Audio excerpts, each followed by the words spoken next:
and we know where it has started from. Now, let's go back into history. Somewhere along the line, where the history got distorted was when Oromio came to Ife. Now, I came to Benin. Well, Oromio coming back to Benin, and you know what happened between himself and um, the princess, which gave birth to Eweka, which the Yorubas hold on to. So I asked them, if you hold on to this, and all of a sudden Mourinho left Benin and went and his offspring founded the Oyo Empire, the Oyo, the people which we call the Oyo. Now, if we trace by history, if the Yorubas founded the Benins or founded the Igodomigodo, which they know it is not possible, why is it that there was no war between these two communities? Exactly. That's what I will tell people.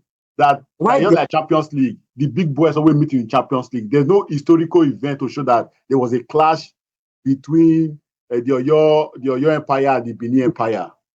beautiful. So now let me now tell you what happened. The Look at the people book of I have here. I don't know if you can see. the Ondo people, the Ondo from Ondo town, the Kares, they are Benins, they are Edos. So why I want to, That because as the carriers in all those states. yes, they are Exactly. all they speak their language is similar, their culture is similar. Now, why did the Benin Empire? Because when Eweka became the Oba, it came with a new appellation, a new title, which was more spiritual and stronger. And at that point, when you have a strong empire, it's naturally exhumes the other tribes. So that was what made Benin now became the capital and the focal point because of its military might and the unification.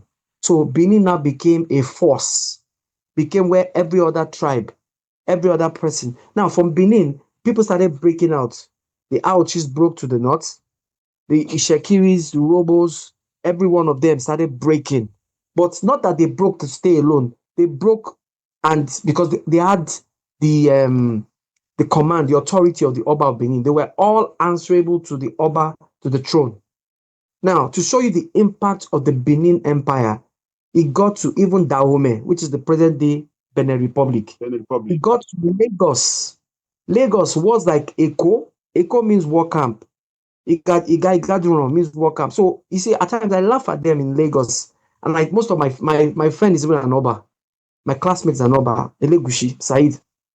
And when all of them are saying, "Oh, Lagos, Lagos," and I said, "Go back." Even the Oba of Lagos throne, He says so.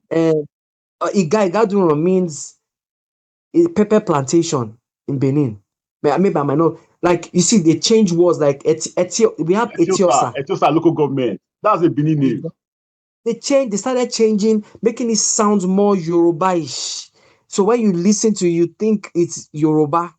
No, they are all Benin. That's right. Do you get? So Now wait.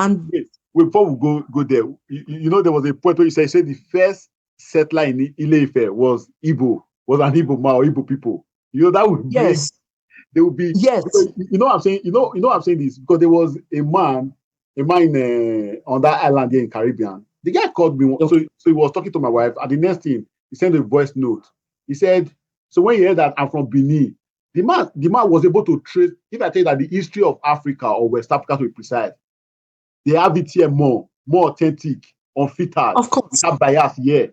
So the man was able to trace his history. He said he's an Igbo man, but his king is Oba of Benin. That even the Obi, when you hear the Obi of Abo or the Obi of Onisha, that will be that's what like the old they change a little bit, but that's Oba. Okay.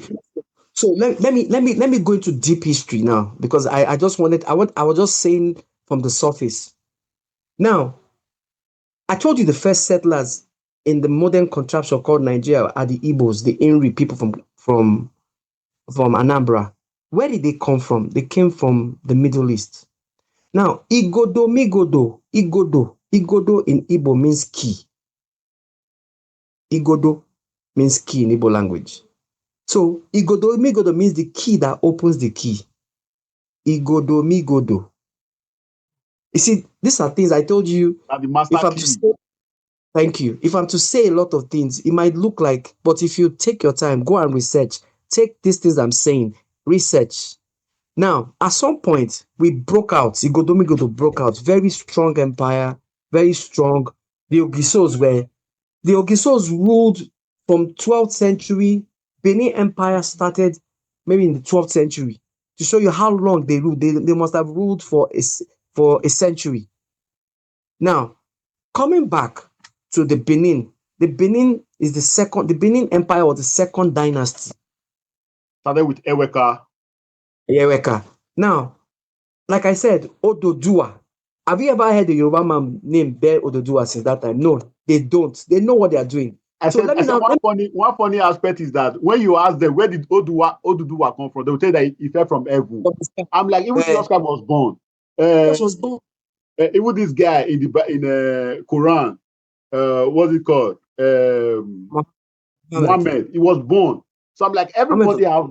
So where did Oduduwa come from? That's where they would run away and tell you that he fell from heaven. I'm like, that's so not. Let me shed more light. Let me shed more light.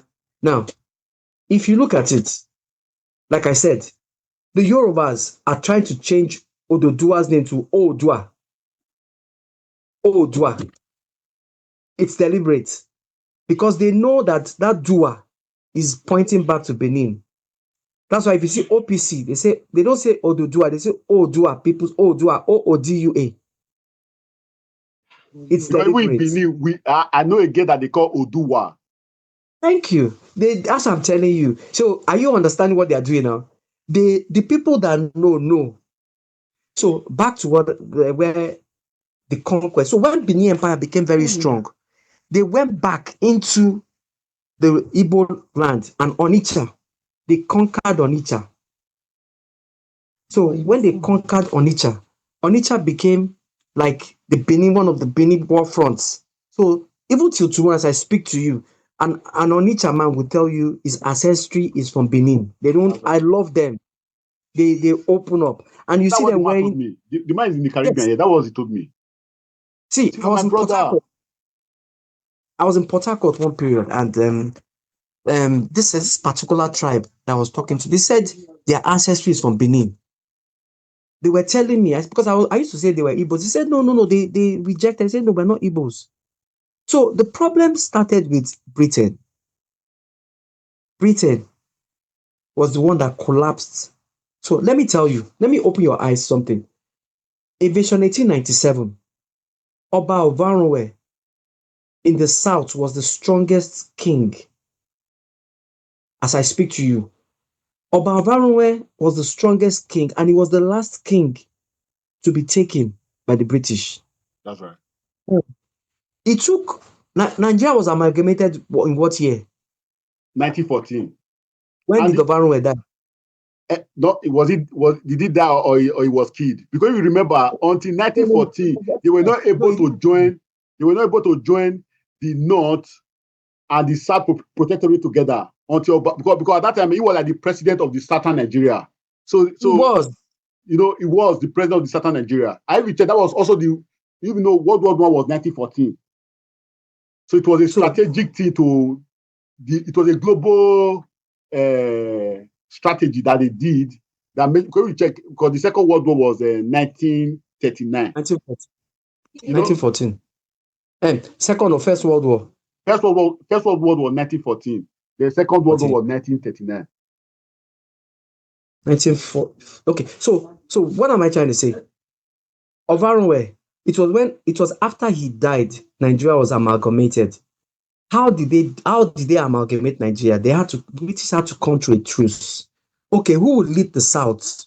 And that's where the agenda for the Oni, they started pushing. Now, even in the West, amongst the Yorubas, the Oni is not a son of Oduduwa. The Oni is not a legitimate son. The Oni is like, they said he was, I don't know how to say this, it's been said in Yoruba, Arole, that's one who is left in the house. So according to him, he held the staff Now that's why you see that the Alaafin of Oyo is always fighting the stool. Yeah, because on that is sorry, on that you will notice that the way the Oni dress, and if you go to his palace, the seat he sit on, you see that it's like a normal sofa. It doesn't sit Yes, like a king because it's like a yes. chief priest. It's like a native He's a doctor. he's a chief priest. So now what happened? It's like I told you, it's the British. So the British wanting to put everybody together, looked at it and said, okay, went into history, started asking questions. So some people said, oh, you know what? And you know what? I have to let the Oni. So the power was given to Oni because they said the staff of Ododua was with him. Now remember, this man had died. What's his name? Obavora. Ovaronwe. Ovaronwe has died. So nobody was able to, the fear of him, nobody was able to ascend. Even all the Western kings, nobody could because of the fear that, okay, let's see what will happen. Now, after his death, to make Nigeria one, the amalgamation had to come, bring in the Sultan of Sokoto, who is also a spiritual head. He's not a king. Exactly, we know.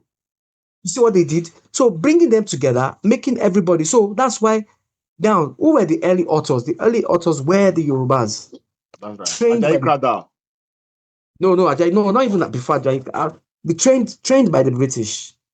They started writing. They started writing their own narratives, their own side of the story. They distorted history.